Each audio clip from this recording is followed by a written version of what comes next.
Hello guys, very good morning to all of you once again. आज हम करेंगे gravitational motion. Gravity क्या होता है ऑलरेडी मैं आपको फर्स्ट वीडियो में बता चुकी हूँ फिजिक्स की। जिसको भी नहीं पता है या जिसने वो वीडियो नहीं देखी है तो जाके चेक कर लीजिए। उसके बाद ग्रेविटी में ही हमने ग्रेविटेशनल फोर्सेस पढ़ी थी, ठीक है। सो ग्रेविटेशनल मोशन में हम सबसे पहले जो लॉ पढ़ेंगे वो है Kepler's law of planetary motion. So क्या है Kepler's law of planetary motion? Kepler ने जो है वो 3 लॉज दिए थे। लॉ 1 था लॉ ऑफ ऑर्बिट, ठीक है, लॉ ऑफ ऑर्बिट। लॉ 2 जो था वो है law of linear velocity and law 3 जो है वो है लॉ ऑफ टाइम पीरियड, ठीक है। सो लॉ ऑफ ऑर्बिट क्या बोलता है कि जितने भी सन के अराउंड जो भी सैटेलाइट्स होते हैं, जितनी भी चीज़ें सन के अराउंड रिवॉल्व कर रही हैं, ठीक है, सन के अराउंड जितनी भी चीज़ें रिवॉल्व करती हैं, जितनी भी चीज़ें, जैसे मान लीजिए ये सन है, ठीक है, इस तरह की एलिप्टिकल शेप में 2 फोकस होते हैं और मान लीजिए F1 पे जो है सन है, जितनी भी चीज़ें इसके अराउंड मूव करेंगी वो एक प्रॉपर ऑर्बिट में करेंगी। ऑर्बिट क्या होता है? ऑर्बिट होता है रास्ता सैटेलाइट्स के मूव करने का। वो अपने अपने ऑर्बिट में मूव करेंगी, ठीक है। सो ये था लॉ ऑफ ऑर्बिट कि वो अपने अपने ऑर्बिट में मूव करेंगी। अब सेकेंड लॉ जो था law of linear velocity. Law of linear velocity क्या था कि मान लीजिए कोई प्लैनेट यहाँ पे पहुँच गया मूव करते करते और यहाँ पे आके उसकी वेलोसिटी कम हो गई। वो कम क्यों हुई है? क्योंकि जैसे वो पास जाएगा ना सन के, मान लीजिए सन ऐसे अट्रैक्ट कर रहा है, उसको अपनी तरफ बुला रहा है, ठीक है। सन के पास कोई चीज़ जा रही है मतलब वो अट्रैक्ट कर रही है, सन उसको बुला रहा है। जब कोई चीज़ हम किसी को बुलाते हैं तो पूरे मन से बुलाते हैं, तो हमारी क्या होती है? इनर विल इंक्रीज होती है। वैसे ही वेलोसिटी भी क्या हो रही है? इंक्रीज हो रही है, ठीक है। जैसे कोई चीज़ हमसे दूर जा रही है, हमारी इनर विल क्या होती है? टूटती है कि वो क्यों जा रही है? कम होती है ना। अब वो जो है सन के पास से मूव करके प्लैनेट यहाँ से जा रहा है तो वेलोसिटी क्या होगी? डिक्रीज होगी। तो जो प्लैनेट सन के ज़्यादा पास से मूव करेगा उसकी वेलोसिटी उतनी ज़्यादा इंक्रीज होगी, जिसका ऑर्बिट जितना दूर उसकी वेलोसिटी उतनी कम होगी। तो ये था लॉ ऑफ लीनियर वेलोसिटी, ठीक है। उसके बाद लाता है law of time period. Law of time period क्या है? And law of time period क्या है उसको समझाने के लिए मुझे ये सब रिमूव करना पड़ेगा एक बार। So law of time period क्या है? ये था हमारा एलिप्टिकल ऑर्बिट, ठीक है। यहाँ पे 2 फोकस होते हैं, मान लीजिए कि यहाँ पे यहाँ पे मान लीजिए फोकस F1 पे जो है वो सन है, ठीक है, यहाँ पे सन है। अब कोई चीज़ जो है, कोई प्लैनेट जो है वो यहाँ से लेकर के इस पॉइंट से लेकर के इस पॉइंट पर पहुंच गया, ठीक है। यहाँ से उसने इतना डिस्टेंस कवर कर लिया। अब यहाँ से ये वाला डिस्टेंस उसने कवर किया है, ठीक है, ये वाला डिस्टेंस उसने कवर कर लिया है। इसको कवर करने के लिए मान लीजिए उसने लगाया टाइम टी यूज़ की है। अब प्लैनेट यहाँ से यहाँ मूव कर गया, यहाँ से यहाँ मूव कर गया, तो इसने यहाँ पर भी कितना टाइम लगाया होगा? टी। कहने का मतलब ये है कि ये जो है जितनी भी दूर होगा ना, ये उतना ही एरिया कवर करेगा सेम टाइम में, उतना ही एरिया कवर करेगा सेम टाइम में। जितने टाइम में उसने ये एरिया कवर किया उतना ही टाइम उसने ये कवर किया। और यहाँ से अगर कोई प्लैनेट यहाँ मूव करा है तो उसने इतना ही टाइम में ये वाला एरिया भी उतना ही एरिया कवर किया होगा सेम टाइम में। सो ये था आपका law of time period. Once again बता देती हूँ, कैप्लर ने 3 लॉज दिए थे law of orbit. Law of orbit में क्या था कि जो भी सैटेलाइट्स जो है मूव करती हैं अराउंड द सन, वो अपने अपने ऑर्बिट में करती हैं, रास्ते में करती हैं। ऑर्बिट होता है उनका जो रास्ता है ना, ठीक है, उसी में करती हैं वो। ऐसा नहीं है कि उनका ऑर्बिट ये है और वो यहाँ से लेकर के ऐसे मूव करके आ गई, वो अपने ही ऑर्बिट में करेगी, ठीक है। ये था फर्स्ट लॉ। सेकेंड लॉ उसने दिया था लॉ ऑफ लीनियर वेलोसिटी। तो लॉ ऑफ लीनियर वेलोसिटी क्या था कि जो चीज सन के जितनी पास होगी उतनी वेलोसिटी उसकी इंक्रीज होगी। जब प्लैनेट यहाँ पे है तो यहाँ से उसकी वेलोसिटी क्या होगी, थोड़ी कम हो जाएगी। जैसे यहाँ पहुंचेगा उसकी इंक्रीज होती जाएगी क्योंकि वो सन के पास जा रहा है, सन के पास जा रहा है। ठीक है, अब यहाँ से वो अभी सन से दूर जाने वाला है, उसकी वेलोसिटी यहाँ से कम होती जाएगी, कम होती जाएगी। जो प्लैनेट जितनी पास होगा उसकी वेलोसिटी उतनी ज़्यादा होगी। एंड थर्ड लॉ क्या था, law of time period. Law of time period जो है वो उसमें क्या था कि जितना भी डिस्टेंस वो सन से मूव करने में कवर करेगा वो सेम इंटरवल ऑफ टाइम में करेगा। ठीक है, उसके बाद में आ जाता है आपका Newton's universal law of gravitation. So Newton's universal law of gravitation क्या बोलता है, हर दो ऑब्जेक्ट जो भी यूनिवर्स में है ना, यूनिवर्स में जितने भी ऑब्जेक्ट्स हैं वो क्या करते हैं, अट्रैक्ट ईच अदर। ठीक है, अट्रैक्ट ईच अदर। तो जो फोर्स ऑफ अट्रैक्शन होती है वो किसके, फोर्स ऑफ अट्रैक्शन किसके डायरेक्टली प्रोपोर्शनल होती है, किसके डायरेक्टली प्रोपोर्शनल होती है, प्रोडक्ट ऑफ द मासेस। जो उन ऑब्जेक्ट का मास होगा उनका प्रोडक्ट। ठीक है, मान लीजिए मास आ गया m1 m2, किसी दो प्रोडक्ट का मास है, एक का है m1 एक का है m2, इनका प्रोडक्ट मतलब इनकी मल्टीप्लिकेशन डिवाइड और इनवर्सली प्रोपोर्शनल। इनवर्सली प्रोपोर्शनल का क्या मतलब होता है, फोर्स जो है वो इनवर्सली प्रोपोर्शनल होता है ये वाला। ठीक है, मतलब अपॉन के नीचे डिवाइड में जो चीज़ें हमें मिलती हैं। तो इनवर्सली प्रोपोर्शनल किसके होता है, वो distance, square of distance between two masses, इन दोनों के। देखिए मान लीजिए मेरे पास एक ऑब्जेक्ट आ गया ये, एक ऑब्जेक्ट आ गया ये। ठीक है, इसका नाम दे दिया मैंने m1, इसका नाम दे दिया मैंने m2। ठीक है, और इनके बीच का जो डिस्टेंस है उसको मैंने दे दिया r, उसको मैंने डिनोट किया r से। अब इनमें जो फोर्स ऑफ अट्रैक्शन होगी वो क्या होगी, वो एक तो डायरेक्टली प्रोपोर्शनल होगी m1 मल्टीप्लाई m2 अपॉन इनका डिस्टेंस क्या था r, ये इनवर्सली प्रोपोर्शनल होगा r स्क्वायर के। तो ये होगी फोर्स ऑफ अट्रैक्शन जो उन दो ऑब्जेक्ट्स के बीच में होगी जो यूनिवर्स में अट्रैक्ट कर रहे हैं। ठीक है, Newton's universal law of gravitation बोलता है हर दो ऑब्जेक्ट जो यूनिवर्स में हैं वो अट्रैक्ट करते हैं एक दूसरे के साथ में, और उनके बीच में जो फोर्स ऑफ अट्रैक्शन होती है वो डायरेक्टली प्रोपोर्शनल होती है उन दो प्रोडक्ट के मासेस के साथ, और इनवर्सली प्रोपोर्शनल होती है उनका जो डिस्टेंस है एक दूसरे के बीच में, जो डिस्टेंस है उनके स्क्वायर के साथ में। ठीक है, तो उसका फॉर्मूला ये बनता है, क्योंकि फोर्स को डिनोट करते हैं F से, मासेस को डिनोट करते हैं M से, तो दो मासेस हैं M1 एंड M2 से डिनोट कर लेंगे, और डिस्टेंस R से। ठीक है, सो ये था Newton's universal of gravitation. So I hope आपको यहाँ तक समझ में आया होगा। उसके बाद G जो है वेर, जिसमें अभी क्या है, अभी इस इक्वेशन को, मतलब जो हमने इक्वेशन अभी बनाई थी ये वाली, इसको लिखेंगे हम F इक्वल्स टू, अभी ये प्रोपोर्शनैलिटी को हटाने के लिए G हम क्या ले लेते हैं, कांस्टेंट ले लेते हैं। तो G क्या होगा, अभी मतलब जो हमने ये इक्वेशन बनाई थी ना, like F directly proportional to m1 m2 upon r का स्क्वायर। अब ये प्रोपोर्शनैलिटी को हटाने के लिए क्या करेंगे, हम कांस्टेंट लगाना पड़ता है, तो ये इक्वल्स टू आ जाएगा G m1 m2 upon r2। ये G क्या है, ये G जो है ये है यूनिवर्सल ग्रेविटेशनल कांस्टेंट, और इसकी वैल्यू कितनी होती है, इसकी वैल्यू होती है 6.67 multiply 10 raise to power -11 nm square और kg इनवर्स। ठीक है, इनवर्स स्क्वेयर। सो उसके बाद में आपका आ जाता है एक्सेलेरेशन ड्यू टू ग्रेविटी। उसके बाद में आपका आएगा एक्सेलेरेशन ड्यू टू ग्रेविटी। सो क्या होता है एक्सेलेरेशन ड्यू टू ग्रेविटी, जब कोई ग्रेविटी की वजह से जो एक्सेलेरेशन होती है, जब कोई ऑब्जेक्ट जो है वो फॉल करता है फ्रीली। अब देखिए हमने कोई स्टोन फेंका, ठीक है, हम अपने छत से कोई स्टोन फेंक रहे हैं, वो नीचे आ रहा है। ठीक है, हमने कोई भी चीज़ ऊपर को फेंकी है, एक टाइप है, जब उसकी वेलोसिटी खत्म हो जाएगी, जो हमने फोर्स उस पर लगी, जब वो खत्म जीरो हो जाएगी वो वापस नीचे आएगी। अब ये सारी चीज़ें नीचे ही क्यों आती हैं, ऊपर क्यों नहीं चली जाती, क्योंकि इनमें कुछ फोर्स थी जो मैंने ऑलरेडी आपको पढ़ाया, फोर्स ऑफ ग्रेविटेशनल।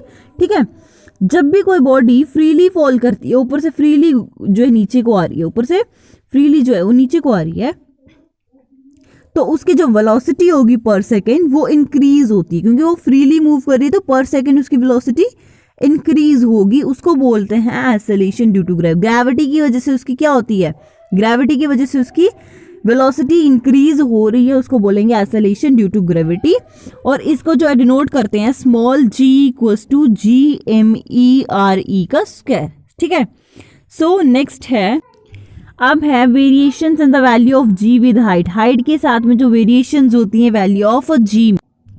ठीक है, सो वैल्यू ऑफ g जो है, वैल्यू ऑफ g जो है अर्थ सरफेस पे होती है 9.8 मीटर पर सेकेंड स्क्वायर। ठीक है, ये होती है अर्थ पे, वैल्यू ऑफ g अर्थ पे होती है 9.8 मीटर पर सेकेंड स्क्वायर, और वैल्यू ऑफ g जो है सेंटर ऑफ द अर्थ में, ये अर्थ है, अर्थ के सेंटर में कितनी होगी 0। ठीक है, ये होती है 0, value of g at the centre of earth कितनी होती है 0 होती है, और value of g at infinity become 0, infinity भी इसकी वैल्यू कितनी होगी 0 होगी। अगर एक बॉडी जो है अर्थ के इनसाइड से ली जाए, मतलब अर्थ के अंदर से ली जाए, तो उसकी जो एक्सेलरेशन ड्यू टू ग्रेविटी होगी वो डिक्रीज होगी, क्योंकि वहां पे क्या होता है, वहां पे वैल्यू ऑफ जी क्या होती है 0 होती है, वहां पे वैल्यू ऑफ जी 0 होती है, तो वहां की जो है ग्रेविटी के कारण जो लीनियरली उसकी वेलोसिटी होगी, उसकी एक्सेलरेशन होगी वो डिक्रीज होगी, क्योंकि वो सेंटर ऑफ द अर्थ से आ रही है। एक बार फिर समझाती हूँ, अगर कोई बॉडी अर्थ के इनसाइड से ली जाती है तो उसकी एक्सेलरेशन जो है वो डिक्रीज होगी, क्योंकि जो सेंटर ऑफ द अर्थ की जो वैल्यू ऑफ जी है वो कितनी है 0, मतलब वहां की जो एक्सेलरेशन है वो कितनी है 0 है। ठीक है, सो नेक्स्ट जो आता है, नेक्स्ट कुछ पॉइंट्स और गिवन है जो हम पढ़ेंगे। अगर कोई body above the surface of the earth ली जाए, मतलब ये आपकी, तो पहले था हमारा ये अर्थ थी, अर्थ के सेंटर से कोई चीज़ जो है ली, उसकी एक्सेलरेशन 0 होगी, क्योंकि वो अर्थ के इनसाइड से लेके जा रहे हैं। ठीक है, अब है अगर अर्थ की किसी हाइट से लेके जा रहे हैं, जैसे अर्थ के ऊपर से कोई चीज़ ली है हमने, तो वो मतलब हाइट पे नहीं ले रहे उसको। ठीक है, मान लीजिए पहले हम लेते हैं अर्थ के सरफेस, ये तो अर्थ के इनसाइड से हो गया था, अब ये अर्थ सरफेस है। ठीक है, ये आ गया आपका अर्थ सरफेस, हमने अर्थ के सरफेस से कोई चीज़ ली, यहाँ से मान लीजिए कोई चीज़ लेते हैं, कोई बॉडी टेक करते हैं वहाँ से, तो एक्सेलरेशन ड्यू टू ग्रेविटी जो होगी वो वेरी करेगी inversely as the square of the distance from the centre of the earth. ये सेंटर ऑफ द अर्थ है कि इससे इसका कितना डिस्टेंस है, उसके स्क्वायर के हिसाब से ये इनवर्सली वेरी करेगी। ठीक है, if we go up to height of equal radius of earth, then value of g becomes a fourth of the value of the g at the earth. So अगर किसी height से हम कोई चीज़ ले रहे हैं, मान लीजिए हमने यहाँ से कोई चीज़ ली है, तो इसकी जो है एक्सेलरेशन, इसकी जो वैल्यू ऑफ g है वो 1/4 इंक्रीज करेगी जितनी अर्थ सरफेस पे थी। मान लीजिए अर्थ सरफेस पे जो 2 थी, तो ये 1/4 जो है इंक्रीज करेगी। ठीक है, 1/4 जो है वो इंक्रीज करेगी। सो नेक्स्ट है g जो है वैल्यू ऑफ मतलब g स्मॉल g जो है एक्सेलरेशन जो है वो एक वेक्टर क्वांटिटी है, क्योंकि इसमें डायरेक्शन गिवन होती है। ठीक है, क्योंकि इसकी डायरेक्शन क्या होती है towards the centre of the अर्थ, और इसकी वैल्यू जो है वो इंडिपेंडेंट होती है शेप, साइज और मास के हिसाब से। ठीक है, सो जो rate of decrease of the acceleration due to gravity है वो हाइट के साथ में ट्वाइस हो जाती है as compared to the depth. जितनी डेप्थ में थी और जितनी हाइट में थी वो इसके हिसाब से क्या ट्वाइस हो जाती है। ठीक है, ट्वाइस हो जाती है, दुगना हो जाती है। एंड नेक्स्ट आता है आपका जियोस्टेशनरी सैटेलाइट। जियोस्टेशनरी सैटेलाइट, ठीक है, पहले ये पढ़ेंगे सैटेलाइट होती क्या है। सैटेलाइट क्या होती है?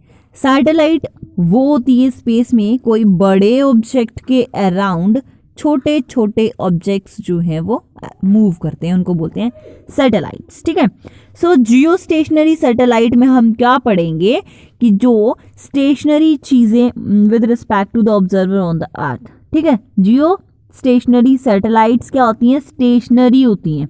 मतलब अगर सन के अराउंड प्लैनेट्स हैं तो वो प्लैनेट्स क्या होते हैं? स्टेशनरी है। ऐसा नहीं है अभी हैं कल नहीं होंगे, बाद में नहीं होंगे, दिखेंगे नहीं। ठीक है, सो ये स्टेशनरी हैं। अब जियोस्टेशनरी सैटेलाइट्स में हम क्या पढ़ेंगे कि मान लीजिए जो हमारा जियोस्टेशनरी सैटेलाइट्स वो सैटेलाइट्स होती हैं जो हमारे इक्वेटोरियल, ये मान लीजिए हमारा इक्वेटोरियल प्लेन है, वो इसी ऑर्बिट में जो है वो मूव करती हैं। ठीक है, दो टाइप के, जैसे मान लीजिए दो टाइप की होती हैं जियोस्टेशनरी, और ये आ गया हमारा इक्वेटोरियल प्लेन, मान लीजिए यहाँ से है ना, यहाँ से एक जियो स्टेशनरी होती है जो इसी ऑर्बिट इक्वेटोरियल प्लेन में ही जो है वो जो इसका मूव करते हैं। और ये कुछ इंक्लिनेशन पॉइंट क्या होते हैं उनके, कुछ डिग्री के होते हैं। इनके इंक्लिनेशन पॉइंट कितने होते हैं, 0 होते हैं, क्योंकि ये इक्वेटोरियल प्लेन पर ही मूव कर रहे हैं। लेकिन अगर जो इस तरीके से मूव कर रहे हैं उनका कोई डिग्री होता है, उनका कोई डिग्री होता है ना।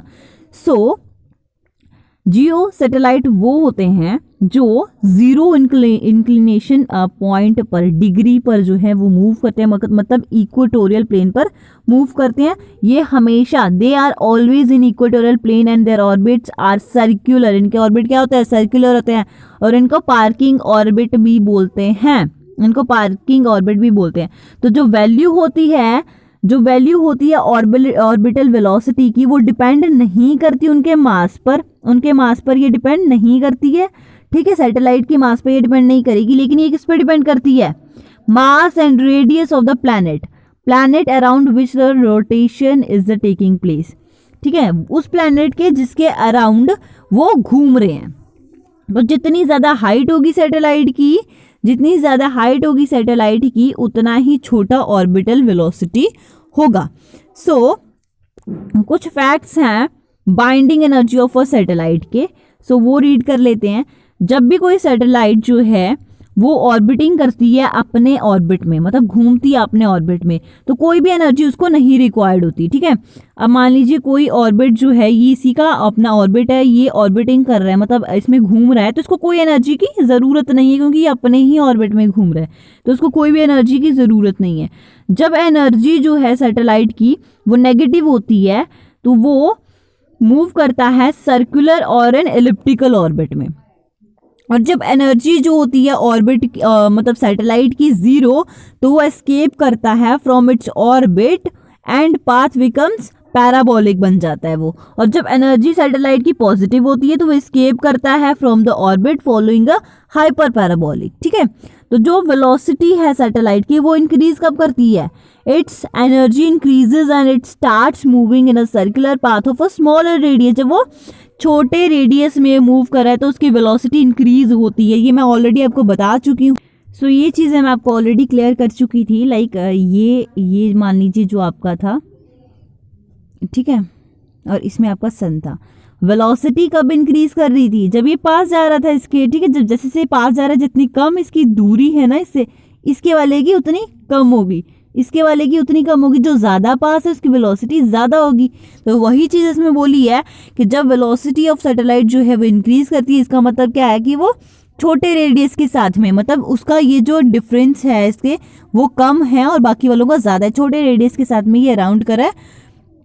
उसके बाद में जब हाइट और सैटेलाइट की वो इंक्रीज कर जाती है, मान लीजिए ये वाले प्लैनेट की बात कर रहे हैं, ये वाले सेकेंड और थर्ड की बात कर रहे हैं, जब ये इंक्रीज कर जाती है तो उसकी जो पोटेंशियल एनर्जी होती है और काइनेटिक एनर्जी होती है वो भी डिक्रीज कर जाती है। ठीक है, जैसे जैसे हाइट इंक्रीज करेगी पोटेंशियल और काइनेटिक एनर्जी डिक्रीज करेगी। जो पोटेंशियल एनर्जी है सैटेलाइट की orbiting in circular orbit always more than it's kinetic energy से पोटेंशियल एनर्जी जो ऑर्बिट में ज़्यादा होती है। ठीक है, पोटेंशियल एनर्जी जो है वो ऑर्बिट में काइनेटिक एनर्जी से ज़्यादा होती है। सो नेक्स्ट आ जाता है आपका facts based on escape velocity.